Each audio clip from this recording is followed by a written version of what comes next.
Oke teman-teman, sebelum lanjut videonya silakan subscribe, tekan lonceng, terus like dan komennya yang sopan-sopan aja ya. Jangan ada kata-kata binatang, karena anak Tuhan nggak boleh sebut kata-kata binatang. Terus jangan lupa share ke teman-teman yang lainnya. Yuk lanjut, kita nonton videonya. Oke, selamat sore teman-teman, dimanapun Anda berada. Dalam kesempatan ini saya mau komen atau meluruskan mengenai apa yang disampaikan oleh Bapak Pendeta Stephen Tong ya, yang mengkritik daripada khotbah Bapak Pendeta Niko. Saya nggak perlu basa-basi, mungkin teman-teman sudah melihat apa isi dalam videonya yang mengatakan bahwa Pak Pendeta Niko katanya memuja Tuhan, terus orang Indonesia yang bodoh, terus orang Indonesia yang polos, jadi seperti itu ya. Jadi menurut dia kalau ada pendeta atau orang Indonesia siapapun dia yang berdoa di dalam nama Yesus, corona diam. Kalau ada orang yang mendoakan virus dalam nama Yesus, itu katanya mengkopi daripada Yesus. Jadi seperti itu. Oke, kita simak videonya. Terhadap nubuatan ini, saya meresponi dengan doa-doa saya. Di mana yang tadinya difokuskan untuk meminta kepada Tuhan agar COVID-19 itu berhenti.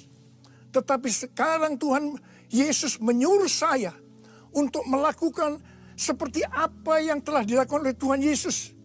Yaitu dengan menghardik badai itu dan berkata, diam, tenanglah. Karena itu sekarang saya memerintahkan kepada COVID-19 dan kepada krisis ekonomi dengan berkata, diam, tenanglah.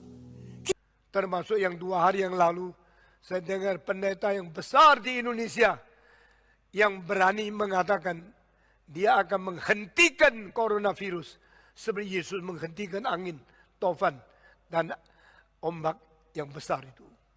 Ini semua penghujatan, semua peniruan, pengkopian dari anak Allah yang tidak boleh dan tidak ada kopinya. Orang Indonesia yang begitu polos, begitu bodoh, begitu gak banti, tipu.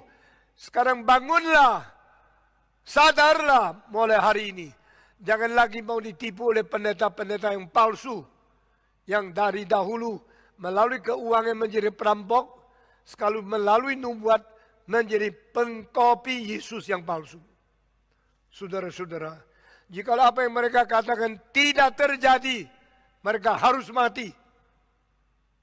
Sekarang saya tanya, pendeta-pendeta yang berani mengkopi, memalsukan Yesus, maukah berani kerjakan 2 hal? Pertama, bikin kebaktian kesembuhan secara besar, pakai Istora atau pakai Gelora Bung Karno, bilang semua yang sakit virus corona datang sini, saya dalam nama Yesus menyembuhkan engkau.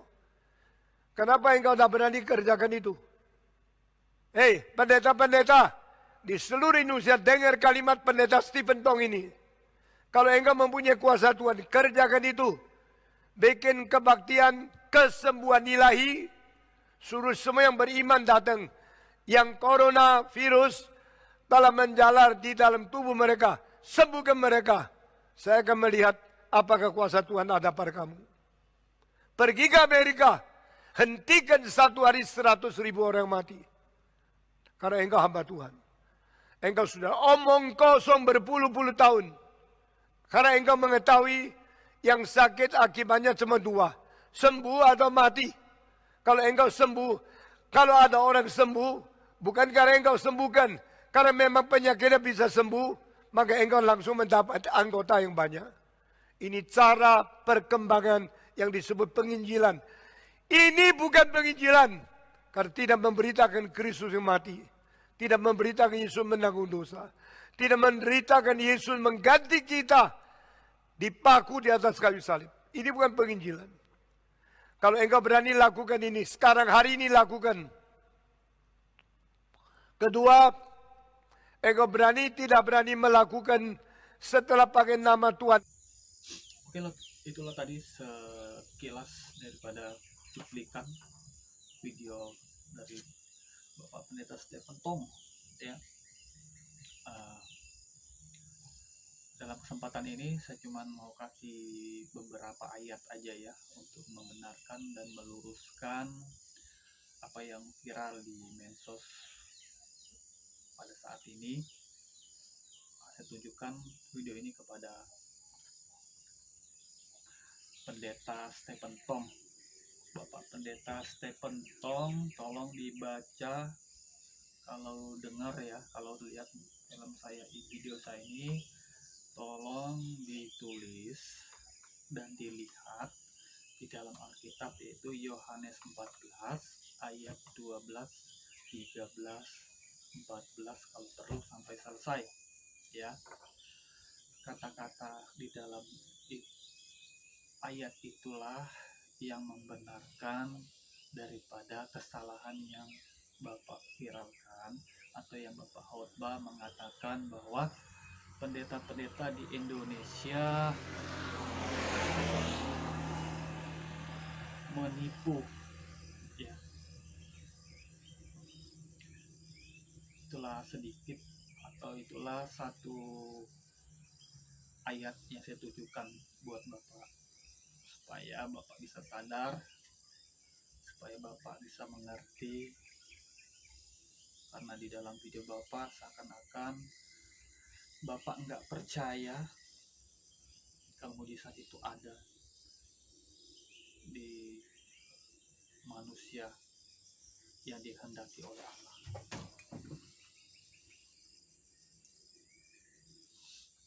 Baiklah, mungkin saya tidak komentar terlalu banyak, saya cuma ingin meluruskan saja.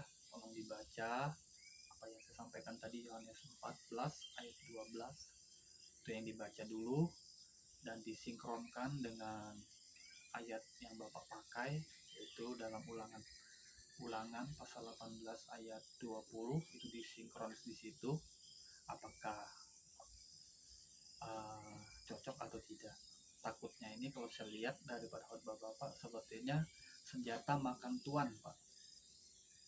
Bapak mengkritik orang, membilang orang menghujat Tuhan, tapi kalau dilihat bukan orang yang menghujat Tuhan. Kalau saya melihat daripada videonya Pak Pendeta Niko, dia nggak ada menghujat Tuhan. Justru Bapak yang mendikte, yang mencobai Tuhan. Karena apa saya bilang seperti itu? Karena Bapak bilang silakan bagi pendeta yang merasa punya karunia, yang punya kuasa, buat KKR besar lah di Jakarta. Panggil semua orang yang kena coronavirus, dalam nama Yesus disembuhkan. Kalau tidak sembuh, baiknya dibunuh saja, baiknya mati saja, atau dirajam pakai batu. Itu perkataan Bapak.